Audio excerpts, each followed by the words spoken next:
Mr. Lajçak, you're close to ending the mandate as the EU envoy for Kosovo-Serbia dialogue. Most say, even EU itself, that little has been done, and some even say that the dialogue has failed, it's dead. What went wrong? Dialogue is crucial for Kosovo and Serbia if they are serious about their European aspirations. Because the European Union made it very clear that before being seriously considered for accession, they need to normalize their relations. So there is no way around that. That's one thing. Second, the European Union is the facilitator of this process, but the process is owned by the two parties, Kosovo and Serbia.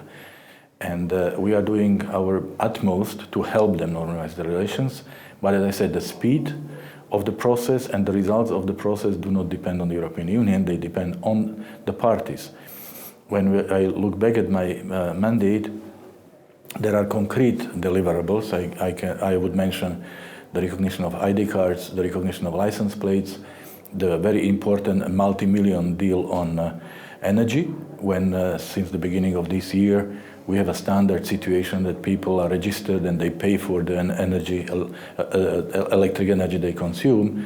But of course, the most important achievement is the agreement on the path to normalization that was achieved and agreed last year in Ohrid.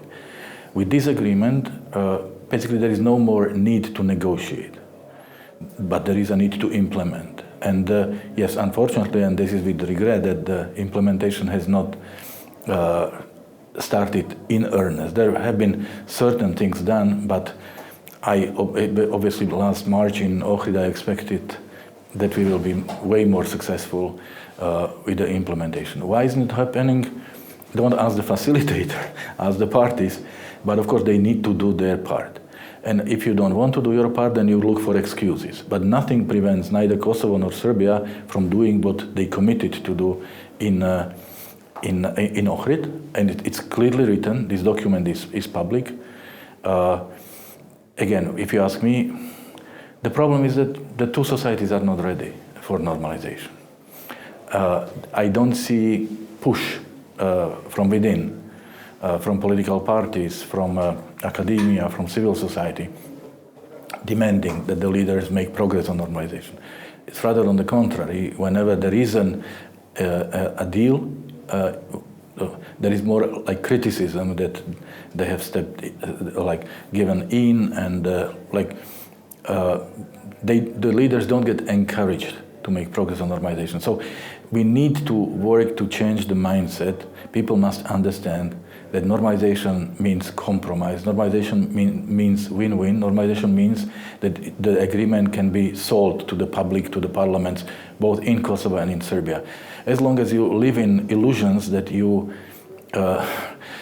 that this is a victory for one and defeat for the other one, there will be no progress. But if there will be no progress on normalization, there will be no progress on European integration. Everything else is an illusion and delusion. But you said that both parties are not ready and are not willing to get normalization. So it seems that somehow we know the problem. So what should the new EU leadership do? Should they change tactics, priorities? Since you're the facilitator, can you do more to convince them? Look, basic parameters will not be changed. The basic parameters of this process are well known. And of course, this is that the Serbian community in Kosovo should be able to preserve their identity, feel safe and secure, have institutional relations with Serbia in accordance with European standards and within the Kosovo legal framework. Let's be very clear about it. And in return, Serbia should deliver on all elements of normalization of relations. So this cannot change. And again, I don't think there will be a new agreement, because if there was a better agreement, someone would have proposed. There are the brightest minds who had worked on this agreement. This agreement is fully backed by the United States, by the 27 members of the European Union, and in particular Germany, France, and Italy. So it's again a delusion to believe that with the new High Representative, all of a sudden there will be a new process. The key parameters will not change. And therefore, Pacta sunt servanda, what was agreed must be implemented, is the basic principle. And the sooner we understand it, the better. But you mentioned that as for the Kosovo Serbs, their rights should be respected. What do you expect as a priority on the other side? So, and you mentioned as well as compromises. Which are the two biggest compromises that each party should do? Everything is in the agreement. That means Serbia commits to recognize Kosovo's symbols, documents, institutions. There is an agreement to exchange missions. There is an agreement not to prevent Kosovo's membership in international organizations. So you read the agreement and everything is in there. And as I said, nothing prevents the parties from doing their part, other than that there is a very little trust between them. Unfortunately, my term has been probably more dedicated to crisis management than to promoting of normalization. But one important element that I will, of course, stress also to my successor and to the new High Representative is that this process must be visibly and directly linked to the European integration. Because in the past, when the party knew that a progress on the normalization will also bring visible progress on the EU path, that was a very strong motivation. Are you working on a new high-level meeting between Kosovo and Serbia? Right now we are preparing the next meeting of chief negotiators. We are always ready for that. There has to be agenda, there has to be readiness. So for the time being, the next step is the chief negotiators. How should the dialogue end? What should be the final deal between two parties? Answering this question, in my current capacity, I can only resort to the official European Union language, which is that the final or the end of the dialogue is the legally binding agreement on normalization of relations between Kosovo and Serbia that will solve all outstanding issues and will pave the way towards their European future. Because I'm asking this since in the beginning it was widely mentioned that the dialogue should end with mutual recognition, but as the time went, somehow this was faded. So should it end with a mutual recognition? European Union's position has not changed, and also European Union also says that it is for the two parties to decide what the final end is. We are not imposing, we are not dictating. Of course we have our expectations, and when I speak about the legally binding agreement, it also tells a lot. But we are not here, and obviously it would be a diplomatic mistake of me saying how I see the end of the process. I'm here to help the parties to reach the legally binding agreement on normalization of the relations. European Union and you yourself have been accused by Kosovo leaders for an unfair stance toward the country. How do you comment it? Well, I'm long enough in this business to know all these games. First of all, personal attacks is not a European way. We don't do that in Europe. You need to look into issues. Second, what Kosovo is asked to do in this agreement from Ohrid is something that Kosovo already committed to do in 2013 and even ratified in the parliament. So tell me how this is unfair. That's for you to... If you think that you can get everything for free, then of course when you are asked to do your share, then you can see it unfair. But in a real life, among adults, you have to give in order to get. And both parties. That's the only way how you can achieve the agreement. Mm-hmm. And personal attacks will not help because actually they are discrediting the people who are attacking. Do you see any risk of instability in the Balkans if dialogue continues with such rhythm and both parties continue to do what you consider unilateral steps? Yes, because we either have normalization, which will bring stabilization, open the way for regional cooperation, which is struggling right now, or we will continue with the actions which are not coordinated with prompt reaction, which is again not coordinated and could become hostile or even violent, and we might be kept busy for years with this repetition of I would say outburst of instability. And this obviously prevents the region from progressing on the European path. So therefore, the normalization of relations between Kosovo and Serbia is not an issue between them. It's very much a regional and European issue. President of Kosovo said in an interview lately to Radio Free Europe that she considers that Serbia has already withdrawn from the basic agreement, and therefore if Kosovo is to be asked to still form the association of Serb majority municipalities, then it should sit and talk with its allies to ask for security guarantees. How realistic is this? Serbia has not withdrawn from the agreement. The agreement continues to be legally binding and valid in its entirety. European Union has said this multiple times.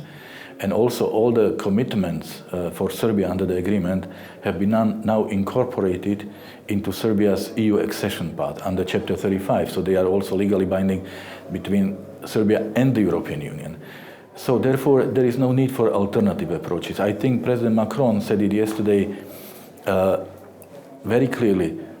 The road is paved, and the road is the Ohrid Agreement. He said that Serbia has a place in Europe, but he also criticized Kosovo for the... I am referring to the parts related to the dialogue, and he made it very clear that he fully supports the Ohrid Agreement. France played very important and active role. And second, that there is no alternative to the implementation of the Ohrid Agreement. So that was, I think, very clear from what he said. And for the rest, I will leave to others to comment. New U.S. envoy for the Balkans, Alexander Sasha Kasarov, is participating here in Globsec. Will you meet him? Did you contact him? Yes, of course. We have been in contact already over the phone, but we are meeting for the first time in person here in Prague at Globsec. What about, there are some Western Balkan leaders as well that might come here. Will you meet with them? Do you have something planned? I always do. I mean, this Globsec is for me the second of the three conferences taking place around this time. I was in Albach, I am in Globsec, and I will be at Bled next week. And of course, in each of these conferences, I'm having many meetings from the leaders from the Balkans, as I always do throughout these years. It's always a good opportunity to catch up and of course, talk about the current business. We will change a bit the topic.